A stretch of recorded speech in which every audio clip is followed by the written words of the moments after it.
Assalamualaikum warahmatullahi wabarakatuh. Selamat pagi anak-anakku. Semoga semuanya dalam keadaan sehat walafiat dan masih semangat belajarnya ya. Ketemu lagi dengan saya Ibu Ika, masih di materi mengelola kartu piutang dan juga konfirmasi saldo piutang. Baik, yang pertama akan kita bahas adalah tugas pokok bagian piutang. Tugas pokoknya apa saja? Yang pertama adalah mencatat transaksi keuangan yang mengakibatkan perubahan atau mutasi piutang pada setiap debitur.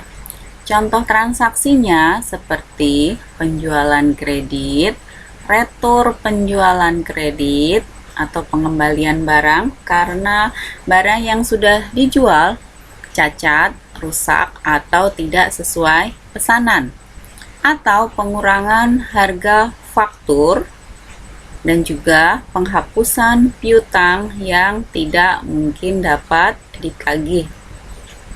Yang kedua adalah melakukan pengawasan terhadap ditaatinya syarat-syarat pembayaran. Artinya, pengawasan terhadap debitur, apakah si debitur membayar tepat waktu sesuai pada saat jatuh tempo.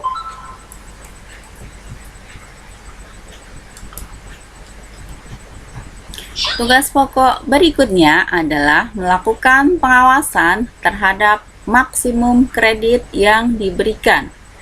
Maksudnya, apakah penjualan yang dilakukan bagian penjualan sama dengan maksimum kredit yang ditetapkan oleh bagian kredit. Kemudian selanjutnya adalah pengelolaan kartu piutang. Yang pertama, tugas bagian kartu piutang dilakukan oleh bagian kartu piutang yang berada di bawah Departemen Akuntansi. Tugas hariannya mencatat mutasi atau perubahan piutang untuk setiap debitur. Kemudian kegiatan secara periodik tersebut, kegiatan yang berulang-ulang tadi akan menghasilkan hal-hal sebagai berikut. Yang pertama adalah surat pernyataan piutang untuk dikirim kepada debitur. Tujuannya apa? Sebagai konfirmasi piutang kepada debitur.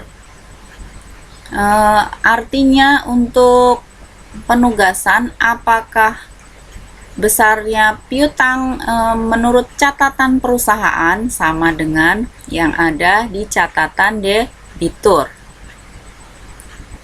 Hasil yang kedua adalah daftar saldo piutang yang memuat informasi mengenai saldo piutang kepada tiap debitur pada tanggal tertentu. Penyusunan ini bertujuan untuk mengetahui saldo piutang tiap debitur dan juga untuk menguji ketelitian pencatatan piutang ketika nanti diadakan pengecekan. Hasil yang ketiga adalah daftar umur atau usia piutang yang memuat informasi mengenai piutang tiap debitur. Dikelompokkan berdasarkan usia piutang. Tujuannya apa? Untuk menganalisis bonafit atau tidaknya debitur dengan status kreditnya. Berikutnya adalah mutasi piutang. Mutasi adalah perubahan, bisa bertambah atau berkurang. Yang pertama adalah penambahan piutang atau mutasi positif terjadi karena transaksi penjualan secara kredit. Yang kedua adalah pengurangan piutang atau mutasi negatif terjadi karena transaksi penerimaan pembayaran dari debitur Yang kedua, pengembalian barang yang telah dijual atau retur penjualan, dan juga penghapusan piutang karena si debitur pailit atau bangkrut. Kemudian bisa juga terkena musibah, kebakaran misalnya, ataupun si debitur meninggal sehingga si ahli waris tidak bisa membayar utangnya. Secara sederhana, tabel mutasi atau perubahan bertambah atau berkurangnya piutang bisa digambarkan seperti tabel berikut. Contohnya, transaksi penjualan kredit, dokumennya berupa faktur penjualan, mutasi atau perubahannya positif atau menambah piutang. Yang kedua, transaksi retur penjualan, dokumennya memo kredit, mutasi piutangnya negatif atau mengurangi piutang. Yang ketiga, transaksi penghapusan piutang, dokumennya berupa bukti memorial, mutasi piutangnya negatif atau mengurangi piutang. Yang keempat, transaksi penerimaan kas dari piutang, dokumennya bukti kas masuk, mutasinya negatif atau mengurangi piutang. Nah, ini gambaran tadi transaksi yang mengakibatkan terjadinya mutasi atau perubahan piutang seperti penjualan secara kredit menambah piutang, retur penjualan mengurangi, penerimaan piutang dari debitur mengurangi, penghapusan piutang juga mengurangi piutang. Kemudian yang ketiga, membukukan mutasi piutang ke kartu piutang. Jadi untuk tujuan akuntansi, piutang memiliki arti sempit, yaitu klaim yang diharapkan bisa diselesaikan melalui penerimaan uang. Arti sempit dari piutang untuk tujuan akuntansi. Kemudian piutang disajikan sebesar jumlah yang benar-benar bisa diterima pelunasannya.